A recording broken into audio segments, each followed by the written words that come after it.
আসসালামু আলাইকুম। Welcome to my BCS voice. আজকে ৪৫ দিনের স্টাডি চ্যালেঞ্জের ১৪তম দিন। তো ঘুম থেকে উঠছি প্রায় ৬টা সাড়ে ৬টা করে, যদিও আরও আগে ওঠার প্ল্যানিং ছিল। গতকালকেই প্ল্যান করে ঘুমাইছিলাম যে আরও সকালে উঠবো, আজকে ভিডিও বানাবো। অনেকদিন যেহেতু ভিডিও বানানো হয় না, কিন্তু উঠতে আমার একটু লেটই হয়েছে। ইদানিং তাড়াতাড়ি ঘুম থেকে উঠতে পারি না, হয়তো রাতে লেট ঘুমানো হয় এই কারণে। তো ১৪ দিনের আজকে ঠিক করছি যে আজকে হচ্ছে ১৪ তারিখ। তো ১৪ তারিখ আর ১৫ তারিখ এই ২ দিন আমি ভাবছি যে আমি নৈতিকতা, মূল্যবোধ ও সুশাসন এই সাবজেক্টটা পড়বো। এই সাবজেক্টটা আমার আগে কখনো পড়া হয়নি। তো ভাবছি যেহেতু অনেকদিন পর ভিডিও বানাচ্ছি, নৈতিকতা দিয়ে শুরু করি। এর জন্য বেসিক ভিউ বইটা আর আমার লেকচার শিট বের করে নিয়েছি। তো আমি আসলে ইন্টারন্যাশনাল অ্যাফেয়ার পড়তে যাই, পড়ার মোটিভেশন হারাই ফেলছিলাম। হয়তো কঠিন লাগছিল বা ব্যস্ত ছিলাম এই কারণে। স্কুলে পরীক্ষা চলতেছিল, মান্থলি টেস্ট, এরপরে টিউশনের বাচ্চাদেরও এক্সাম ছিল, তো ওদের এক্সাম নিয়ে আমি ব্যস্ত ছিলাম। তো ভাবতেছি যেহেতু নতুন করে শুরু করতেছি, সহজ সাবজেক্ট দিয়ে শুরু করি। সকালে উঠে নাস্তা বানানোর টাইম পাই নাই, নাস্তা বানাতে গেলেই পড়াটুকু পড়া হতো না। আমি মনে হয় সকালবেলা আজকে 25 মিনিটের মতো পড়ছিলাম।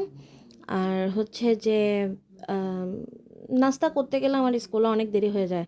যেমন আজকে নাস্তা করতে যাই আমি স্কুলে লেট করে গেছি। প্রিন্সিপাল স্যার আমাকে একটু বকাও দিছে। থাক, লেট করছে যেহেতু, বকা তো আমি একটু শুনবই। তো এই তো 25 মিনিট বা 25-30 মিনিটের মতো পড়ছি, নাস্তা করছি, দেন আমি স্কুলে চলে গেছি। কিন্তু একটা জিনিস ভালো লাগছিল যে আমি আজকে সকালবেলা পড়ছি। অনেক দিন আমার সকালবেলা পড়া হয় না, নাস্তা খাওয়া হয় না। তো এই তো বৃষ্টি পড়তেছিল যেহেতু, বাচ্চারা অনেক কম আসছে। আর তো ক্লাস নিছি, স্কুল ছুটি হয়েছে 2:30 বাজে, টিউশনি করাইছি। যদিও টিউশন 7টা বাজে শেষ হয়ে গেছে, কিন্তু আমার আসলে পড়তে বসতে বসতে 8টা বেজে গেছে। দেখা যায় যে সারাদিন স্কুল টিউশন করার পর আমি যদি 2 মিনিট কোথাও বসি, আমার আর উঠতে ইচ্ছা করে না। আমি যদি 5 মিনিটের জন্য কোথাও শুই, নড়াচড়া না করি, তাহলে আমি ঘুমাই যাবো, এই অবস্থা হয়। মানে আমি অনেক ক্লান্ত হয়ে যাই। তবুও 8টা বাজে পড়তে বসছি নাস্তা করে। তো পড়তে বসলাম। আমি আমার লেকচার শিটটায় আসলে রিডিং পড়তেছিলাম। ভাবছি যে একবার লেকচার শিটটা রিডিং পড়া হয়ে গেলে বেসিক ভিউ বইটা পড়বো, আর ওখানে অনেকগুলো প্রশ্ন উত্তর দেওয়া আছে, ওগুলো আমি মুখস্থ করে ফেলবো একদম। কিন্তু লেকচার শিটটা পড়তে অনেক টাইম লাগছে। নৈতিকতা ইজি সাবজেক্ট, হ্যাঁ, পড়তে কষ্ট হয় না, বুঝতে অত সমস্যা হয় না। কিন্তু অনেকগুলো দার্শনিকের নাম, ওনাদের বই, এরপরে নৈতিকতা সম্পর্কে কোন দার্শনিক কোন সংজ্ঞা দিছে, এরপরে বাকি হচ্ছে সাম্যর সংজ্ঞা, তারপরে কার মতে আইন কি, মানে বিভিন্ন দার্শনিকদের মতে আইন কি, নৈতিকতা কি। তো ওনাদের ওগুলো একটু মুখস্থ মুখস্থ করি নাই, ভালো করে পড়ছি আজকে। আমি পড়ালেখায় কোনো গাফিলতি করি নাই। নর্মালি 100% থাকে না আমার এফোর্ট, বাট আজকে পড়ছি অনেক ভালো মতো অনেক দিন পর। দেখা যাবে কালকে আবার কি না কি করি, কিন্তু চেষ্টা করব যে কালকে কালকের মধ্যে নৈতিকতাটা শেষ করার। কিন্তু আজকে আমি লেকচার শিটটা পড়েই শেষ করতে পারিনি। আম, আজকে 2.5 ঘন্টার মতো পড়ছিলাম। তো দেখা যাক, মানে কালকে নৈতিকতা শেষ করে ইচ্ছা আছে যে আমি নতুন একটা সাবজেক্ট আইসিটিটাও আমি পড়ি নেই এ পর্যন্ত। ইভেন ক্লাসও করি নি, আমার কোচিংয়ে ক্লাস করাইছে, ওইটাও করি নেই।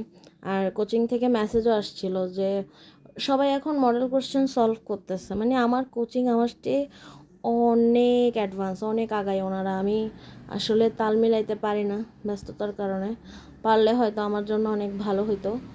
তো কিছু করার নেই, সবাই এখন লিখিতর ক্লাস করতেছে, আর আমি এখনও প্রিলির আমার মনে হয় যে 10% পড়াও হয় নাই। আসলে আমি অনেক কম কম পড়ি। এরকম পড়ে কতদিনে বিসিএস প্রিপারেশন শেষ হবে, আর কততম বিসিএসে যে আমি পাশ করবো এটার শিওরিটি নেই। তাও অন্যান্য পরীক্ষায় তো আমার হেল্প হবে এই প্রিপারেশনটা। যেমন খাদ্য অধিদপ্তরের ফর্ম ফিল আপ করছি, খাদ্য অধিদপ্তরের পরীক্ষা দিলে হয়তো এখান থেকে হেল্প পাবো, বা 19তম নিবন্ধন।